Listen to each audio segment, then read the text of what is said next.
Magandang araw mga kaibigan. Bigyan natin ng reaksyon na opinion itong post ni Congressman Rodante Marcoleta. Bakit representative dito? Siguro nung congressman pa siya, ngayon senador naman. Basta ito. Isinite nito ang pahayag ni Attorney Rowena Guanzon. May hawak daw si Trillanes na warrant ng ICC. Bakit po? Sheriff na ba ng ICC si Trillanes ngayon? Yan ang tanong ni Attorney Guanzon. So, I don't know kung may mga nababasa akong post na totoo daw na may warrant of arrest ng ICC.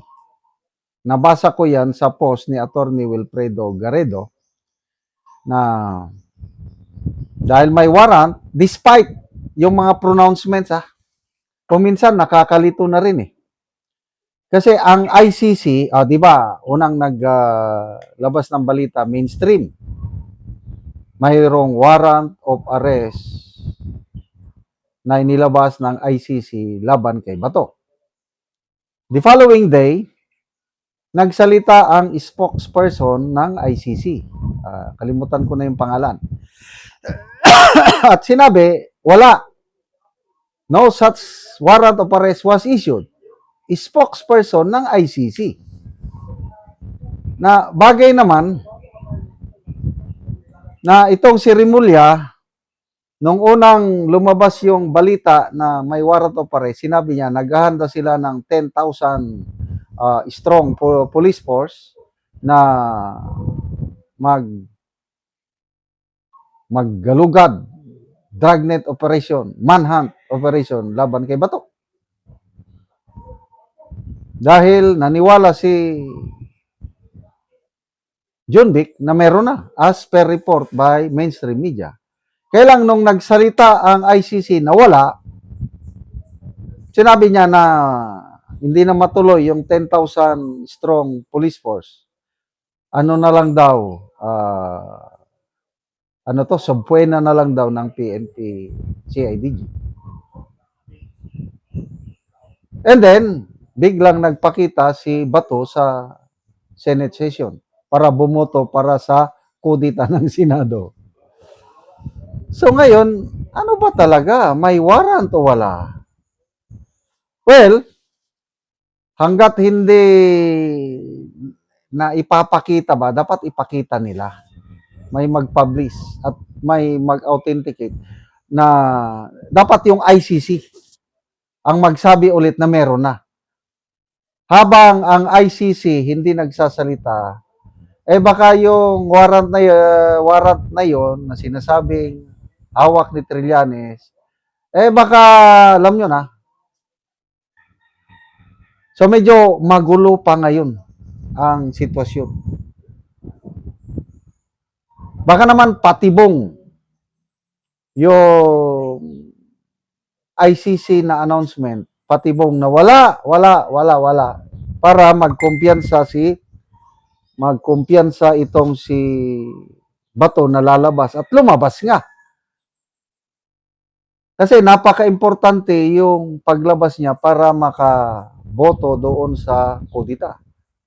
Kasi kung hindi nagpakita si Bato, ang Senate President ngayon, si Soto pa. So ngayon,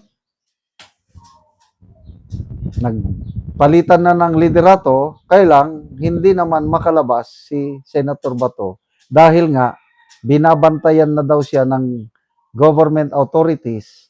Once na lumabas siya sa Senate compound, aarestuhin na siya. Ay, nako.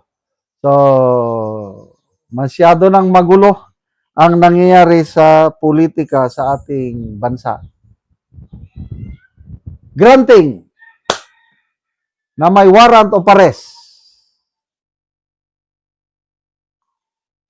genuine, anong dapat gawin ng gobyerno? Ang alam ko, kung ang gobyernong ito is law-abiding government, yung nire-respeto niya ang check and balances, dapat ang Marcos Jr. administration sumunod sa anong tawag doon? Guidelines set by Supreme Court. Kasi very clear, dahil yung nangyari kay Tatay Digong, na biglaan, dinala kagad doon. After that, nagdesisyon ang Korte Suprema. Ito ang dapat gawin. So, may guidelines na. Yung, ano yan, extradition. Kung may isang Pilipino na mayroong warrant of arrest galing sa iba't ibang bansa, extradite, it should be handled by the judiciary, not the executive department. Yun ang Yun ang guidelines ng Supreme Court. So, yung genuine na warrant of arrest na hawak ni Trillanes, hawak ng DOJ o kaninong hawak, ang tamang proseso na alam ko, dalhin nila yon sa korte. RTC ba? Supreme Court? I don't know. Basta korte. And let the judge examine yung mga ebidensya. Kung ano ang parameters set by our courts sa pag-determine ng bago mag-issue ng warrant of arrest, gagawin yun. At kung nakita ng isang judge ng Philippine Court na may basihan nga, that's the only time na ang korte magsabi, okay, arestuhin si Bato at dalhin siya sa ICC. Yun, maging legal ang lahat na sunod ang due process. Kailang, it appears na parang ayaw sundin. Kaya, kung ako si Senator Bato, tama lang yung gagawin ko na magtago ako dyan sa Senate compound for the rest of this administration. Ang problema lang, baka lusubin ng isang, alam nyo na, seeds, parang Tory style ng KOJC, ilang libong pulis yung pinalibutan ng KOJC tapos pinasok. Nagawa nila yan sa KOJC. I don't know kung gagawin ba nila yan sa Senate compound. Salamat mga kaibigan sa inyong pagsubaybay sa channel na ito. Nakakatulong kayo ng malaki sa tribong Talanding ng Bukidnon dahil ang sweldo natin sa channel na ito is pantulong po sa tribo. Namimigay tayo ng libreng yero at pako para makapagpatayo sila ng mas maayos na tirahan. Panoorin nyo ang video na ito. Sa gipatindog sa balay sa tabangan na mugyero. So mo na ni ang iyang gipatindog nga balay nga pag-atopan karon. So mo na pud ni ang yero nga among gihatag nga ilang iatop karon.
Karon managid sa pag-atop ang among ginatabang nga yero.